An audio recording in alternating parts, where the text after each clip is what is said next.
Okay, we're going to look at two different ways to break a ball carrier's posture, break his core. Sometimes you hear. What that's going to do is sometimes, if we've made that initial contact, we've not necessarily got them on the ground, they've got a little bit of fight, they're trying to get an offload away, maybe they've got a bit of a leg drive on, maybe there's 2 or 3 of us in the tackle trying to wrestle to get the guy on his back, get him down to the floor. This is a real easy way to kind of take away their fight. So the first way is kind of the mean way, the second way is a little bit more mechanical, a little less mean.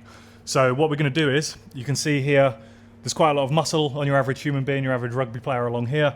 There's not as much protection in this bit, and there's certainly not very much protection along here, along this bottom bit of the rib cage. And you can see from his face, that's not making him very comfortable already, okay? So what we're going to do is, I'm going to take my whoop off. We're going to get this sharp bit of our wrists under the bottom rib cage here, and you're going to see mechanically his body gets into a compromised position. He's a little bit distracted by the fact that it sucks, but also he's just not going to be in a strong position to fight and get a leg drive on anymore. So if I come in here, let's imagine we're not worried about the ball anymore. I'm a little bit lower like this, and I just squeeze like that. You're going to see how his body folds a little bit, and you can see from this angle, okay, you can see immediately his body starts to go like that to compensate for the pressure that I'm applying. Okay, so if we apply that to a bit more of a realistic situation, so Francois is going to block the ball, so he's on the ball here, maybe I'm the second man into the tackle. What I can do is I can come in here and just break his core like that, and then it's going to be super easy for Francois and me to get him on the floor, get him on his back, and be able to control the ruck. What you'll often see is, block le ball encore. What you'll often see is like the second man will be kind of a little bit of a passenger in the tackle. We don't want that.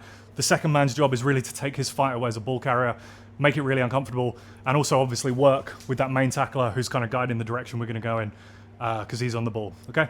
So that's way number one. That's the mean way to break someone's core, break someone's posture, get in under this area here. The other way is a bit more mechanical, a little less painful, but if I'm doing a front-on tackle like this, say if I've made a contact on the ball, my foot's in nice and close, you can see, what I'm going to do is I'm going to put my hands into the small of the back here, at the same time as driving with my shoulder and my knee, I'm going to pull with my hands, okay?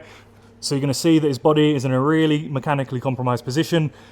He's like that. He's not going to get a leg drive on. He's not going to be able to get an offload away and get a quick play the ball. Like I said, his posture's broken. So a little bit out of breath, but that's it. That's 2 methods to break someone's posture in contact and be able to control your opponent more effectively, more efficiently.